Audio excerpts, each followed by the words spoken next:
शरणं गच्छामि। सम्मानित साथियों, नमो बुद्धाय, जय भीम। आज के अम्बेडकर संदेश में आपका हार्दिक स्वागत है।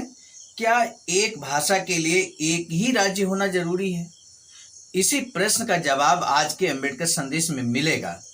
बाबा साहब ने एक भाषा और एक राज्य इस विषय पर अपने लिखित विचार प्रस्तुत किए हैं। वो लिखित विचार इस समय हम अम्बेडकर संदेश के माध्यम से आप तक पहुंचाने की कोशिश कर रहे हैं। सम्मानित साथियों, आज का अम्बेडकर संदेश बाबा साहब डॉक्टर अम्बेडकर संपूर्ण वाङ्मय खंड 1 से पेज नंबर 167 से लेकर 169 तक हम आपके समक्ष रखेंगे और इसी प्रश्न का जवाब आज के अम्बेडकर संदेश में आपको मिलेगा। क्या एक भाषा के लिए एक ही राज्य होना जरूरी है?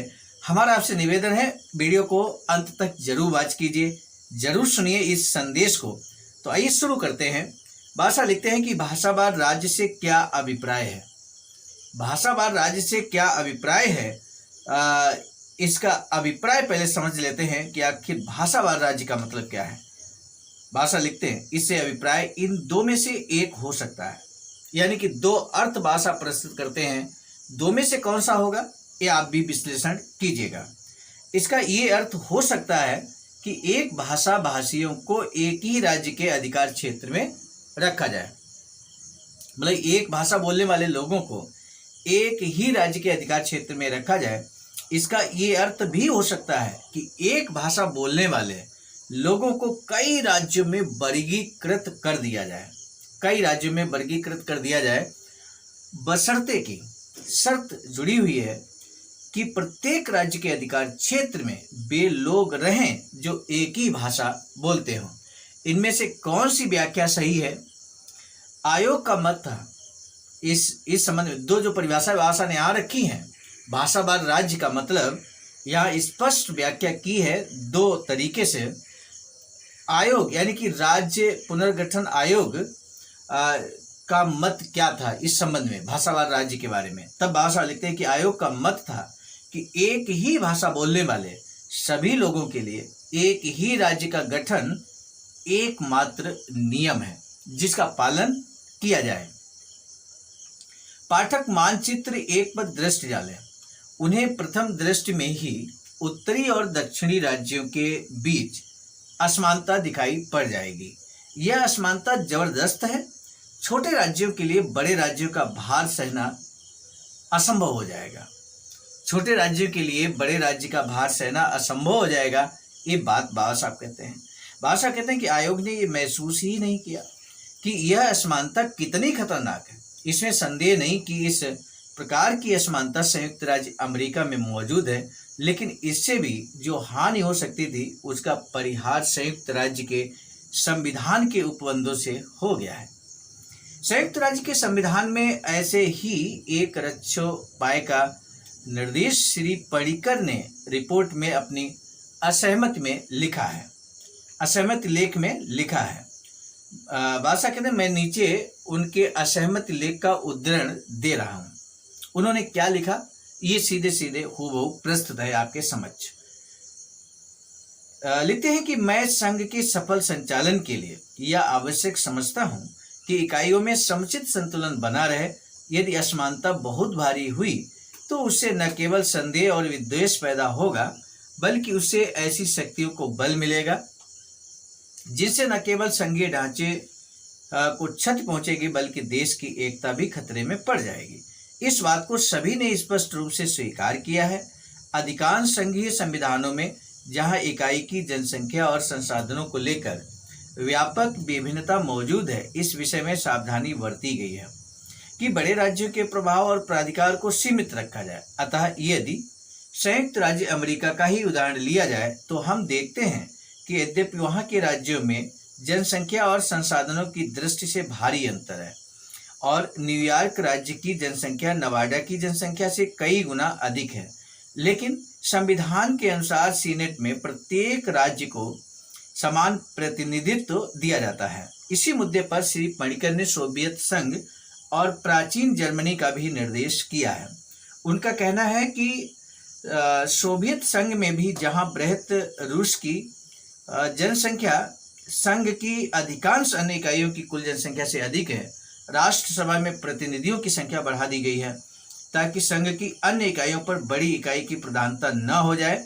बिस्मार्क के राज्य में भी यद्यपि जनसंख्या की दृष्टि से प्रशिया की प्रधानता थी, उसे संसद या राज्यसभा में उसके अधिकार से कम प्रतिनिधित्व अर्थात 1/3 से कम दिया गया था और उस संख्या का स्थायी अध्यक्ष पद बवेरिया को प्राप्त था, जो स्पष्ट रूप से यह प्रकट करता है कि यहाँ भी जहाँ एक ही राज्य में राजनीतिक, सैनिक तथा आर्थिक शक्ति का केंद्रीकरण था, संघ के हित में यह आवश्यक समझा गया था ताकि छोटी इकाइयों को अधिक महत्व दिया जाए। और साथ प्रशिया का, जिसे लोकसभा इसको यहाँ पर रीखा स्टेग में कहीं अधिक शक्तियां प्राप्त थी, यानी कि लोकसभा में कहीं अधिक शक्तियां प्राप्त थी, राज्यसभा में अल्पमत की स्थिति रहे।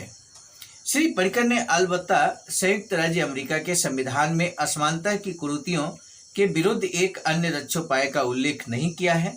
हमारे संविधान के अनुसार दोनों सदन प्राधिकार की दृष्टि से समान अधिकारी नहीं है, लेकिन संयुक्त राज्य के संविधान में स्थिति भिन्न है। संयुक्त राज्य अमेरिका में दोनों सदन प्राधिकार की दृष्टि से समान है। ध्यान दीजिए, संयुक्त राज्य अमेरिका में दोनों सदन यानी कि लोकसभा तथा राज्यसभा प्राधिकार के दृष्टिकोण से अगर देखा जाए तो वहां समानता है। ये बात बाबा साहब कहते हैं यहाँ तक कि धन विधेयकों के लिए भी सीनेट की सहमति आवश्यक होती है। भारत में ऐसा नहीं है। इससे जनसंख्या की असमानता में भारी अंतर पड़ जाता है।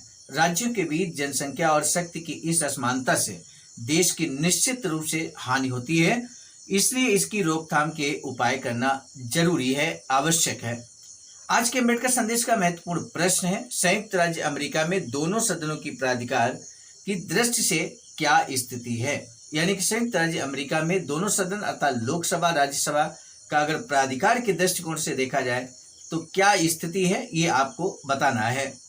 समझिए साथियों, आज के अम्बेडकर संदेश में हम ये प्रश्न लेकर चले थे कि क्या एक भाषा के लिए एक ही राज्य होना जरूरी है। तो इस संबंध में यहाँ पर श्री पर्रिकर ने अपने रिपोर्ट में क्या व्यक्त किया, वो भी हमने आपके समक्ष पूरा मैटर रखा है। यानी कि यहाँ पर कुल मिलाकर ये जोर दिया जा रहा है कि एक भाषा और एक राज्य अगर रहेगा तो काफ़ी चीज़ें आसान हो जाएंगी, अन्यथा की स्थिति में काफ़ी कठिनाइयों का सामना पब्लिक को भी और शासन प्रशासन को भी करना पड़ेगा। इसका एक सारांश यही निकल कर आता है। तो आज के अम्बेडकर संदेश को यहीं पर रोकेंगे। अगले अम्बेडकर संदेश में उत्तर बनाम दक्षिण की लड़ाई एक नई समस्या के रूप में निकल कर आई है, जिसको हम अगले अम्बेडकर संदेश में आपके समक्ष रखेंगे और इस संबंध में बाबा साहब के विचारों को आपसे साझा करेंगे। आज के अम्बेडकर संदेश को इस निवेदन के साथ हम यहीं स्थगित करेंगे, रोकेंगे कि आप इसे भी अम्बेडकर संदेश को जरूर शेयर कीजिएगा। इसी अनुरोध के साथ दीजिए इजाजत। आप सभी को सादर नमो बुद्धाय। महत्वपूर्ण बात बताना उचित समझते हैं बाबा साहब की अधूरी इच्छा के अनुरूप एक वैचारिकी सेंटर निर्माणाधीन है सारनाथ वाराणसी में, जहां पर 14,000 स्क्वायर फीट जमीन परचेज कर ली गई है ring road green city Faridpur Sarnath में। वैचारिकी सेंटर के प्रशासनिक ब्लॉक का निर्माण कार्य कंप्लीट हो चुका है। शानदार बेहतरीन प्रशासनिक ब्लॉक का निर्माण पूर्ण हो चुका है। आगे अब मुख्य भवन को बनाने की बारी हम सबकी है और इस हेतु आप दिए गए अकाउंट नंबर पर अपना अमूल्य योगदान कर सकते हैं। आज का अम्बेडकर संदेश हम लेकर उपस्थित हुए थे मिशन नायक बुद्ध मित्र मुसाफिर सर, राष्ट्रीय अध्यक्ष आवाज का नई दिल्ली की प्रेरणा में। प्रस्तुत करता क्रम मैं स्वयं सर्वजित आर्य, राष्ट्रीय मीडिया प्रभारी, IIT सेल आवाज का नई दिल्ली। मिलेंगे नए डॉक्टर अम्बेडकर संदेश में, तब तक दीजिए इजाजत। आप सभी को सादर नमो बुद्धाय जय। सम्मानित साथियों, यदि आप हमारे इस चैनल आवाज का ऑफिशियल, जिस पर नियमित सुबह 5 बजे डॉक्टर अम्बेडकर संदेश आपको मिलता है, आप हमारे इस चैनल को सपोर्ट करना चाहते हैं तो हमारा आपसे निवेदन है कि आप हमारे इस चैनल को सब्सक्राइब कर लें, वीडियो को शेयर, लाइक, कमेंट जरूर करें।